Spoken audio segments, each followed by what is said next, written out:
In ancient Rome, victorious generals would return from battle to extravagant parades. Crowds cheered, trumpets blared, and the air buzzed with celebration. But behind the general stood a humble figure, a slave tasked with whispering a single phrase, Memento Mori. The words translated to a profound reminder, remember you will die. This wasn't meant to instill fear or sorrow. It was a grounding statement, a truth to keep the general from losing touch with reality. No matter how triumphant the moment, no matter how grand the accolades, life's impermanence loomed inescapable. That reminder wasn't a limitation, it was a gift. It urged them to focus on their character, their legacy, and the things that truly mattered. Now think about your own life. You've likely worked hard to build a career, relationships, or a sense of stability. But how often do you stop and reflect on the reality that time is not promised? How often do you weigh your daily choices against the understanding that every hour spent is an hour you'll never get back? How might that truth shift your focus? The Stoics believed that Memento Mori was not a call to despair, but an invitation to clarity. Marcus Aurelius, the Roman emperor and one of the greatest Stoic philosophers, wrote often about this principle in his personal meditations. In one passage he reflected, "You could leave life right now. Let that determine what you do and say and think." Imagine waking up every day with that mindset. It's not about fixating on death, but about recognizing its inevitability so you can live fully in the present. Think of it like this. If you were holding a vase made of the most delicate glass, knowing it could break at any moment, you would likely treasure it more. You'd handle it with care and appreciation. Why don't we treat our days, our relationships, or even our time on Earth the same way?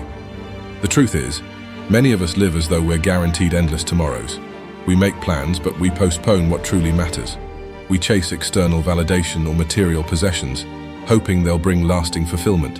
Yet the Stoics remind us that fulfillment isn't found in what we acquire, but in how we live and the character we cultivate along the way.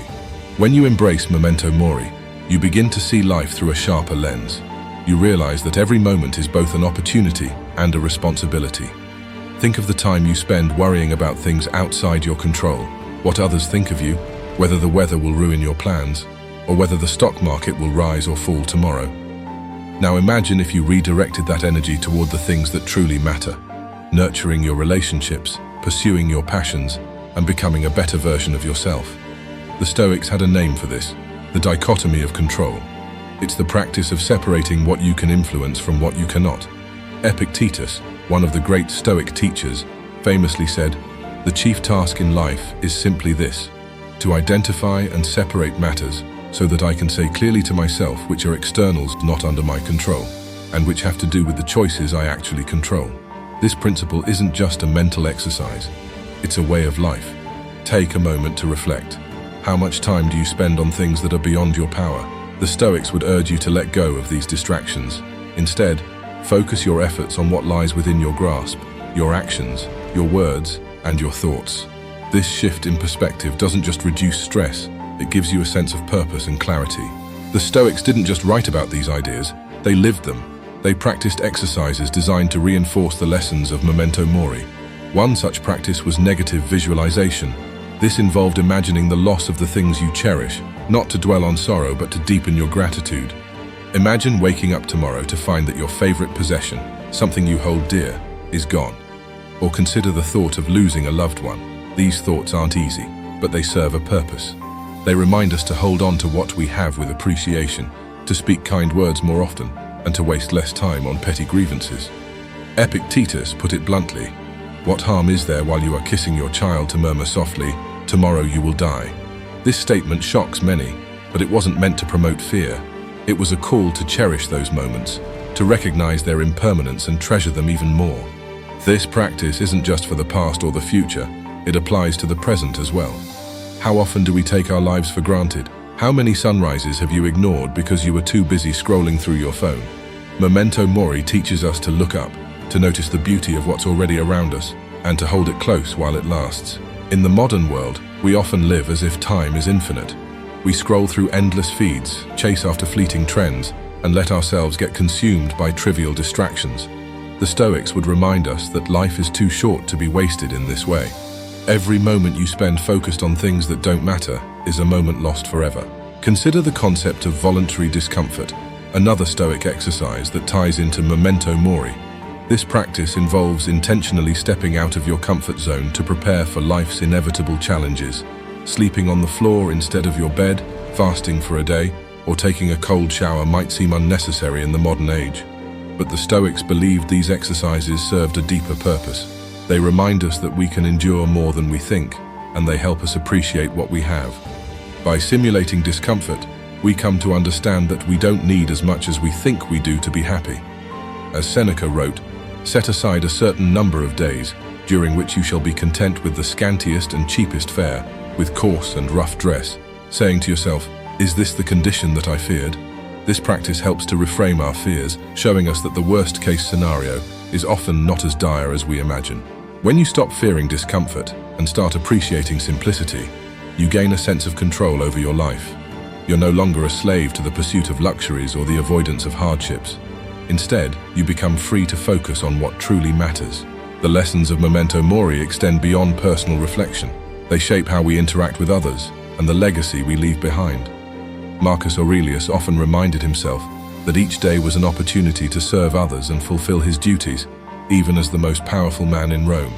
He wrote, "When you arise in the morning, think of what a privilege it is to be alive, to breathe, to think, to enjoy, to love." Imagine if we approached our lives with that same gratitude and service. How much unnecessary conflict could we avoid if we realized that time is too short for petty arguments? How many relationships could we strengthen if we cherished them as though they wouldn't last forever? The Stoics didn't believe in withdrawing from life's challenges. Instead, they believed in facing them head-on, with courage and integrity. This wasn't just for their own benefit, it was for the benefit of the communities they served. Seneca spoke of living for others when he said, "No man can live happily who has regard to himself alone and transforms everything into a question of his own utility. You must live for your neighbor if you would live for yourself." This idea is as relevant today as it was thousands of years ago. In a world that often prioritizes individual gain, the reminder of our shared mortality can inspire us to focus on connection and empathy. When you realize that everyone is walking the same path toward the same inevitable end, it becomes easier to extend kindness, to forgive, and to let go of grudges. One of the most powerful aspects of Memento Mori is its ability to help us let go of fear. Many of the things we avoid, starting a new project, speaking our minds, or pursuing a dream, are rooted in the fear of failure or rejection. But when you remember that life is finite, those fears lose their grip. You realize that the real tragedy isn't failing. It's never trying at all. The Stoics believed that courage wasn't the absence of fear, but the decision to act in spite of it. Courage, after all, is one of the 4 Stoic virtues alongside wisdom, temperance, and justice. Marcus Aurelius wrote, "It is not death that a man should fear, but he should fear never beginning to live." How often do we hesitate, held back by self-doubt or the opinions of others? The truth is, the things we fear are often less daunting than they appear. And even when they are challenging, they're rarely as devastating as the regret of missed opportunities. Memento Mori encourages us to embrace the discomfort of growth, knowing that time is too precious to waste on what-ifs. Picture yourself at the end of your life looking back. Would you be more content knowing you took risks and lived authentically, or that you played it safe and left dreams unfulfilled? The Stoics remind us that the clock is always ticking, and the best way to honor the time we have is to use it boldly. The modern world has made it easier than ever to ignore the reality of mortality. We distract ourselves with endless entertainment, bury ourselves in work, and fill our homes with possessions that promise happiness, but rarely deliver. Yet the Stoics would argue that true fulfillment comes not from adding more to our lives, but from appreciating what's already there. Memento Mori doesn't ask us to shun ambition or avoid pleasure. Instead, it asks us to live with intention. What if, instead of chasing every new distraction, we slowed down and considered why we're pursuing certain goals? What if we paused to ask whether those goals align with the things that truly matter? Seneca spoke of this in his letters, urging readers to focus on what's essential. He wrote, "It is not that we have a short time to live, but that we waste much of it. Life is long if you know how to use it." This perspective challenges us to reevaluate how we spend our days. Are we using our time wisely, or are we letting it slip away unnoticed? Consider your daily routine.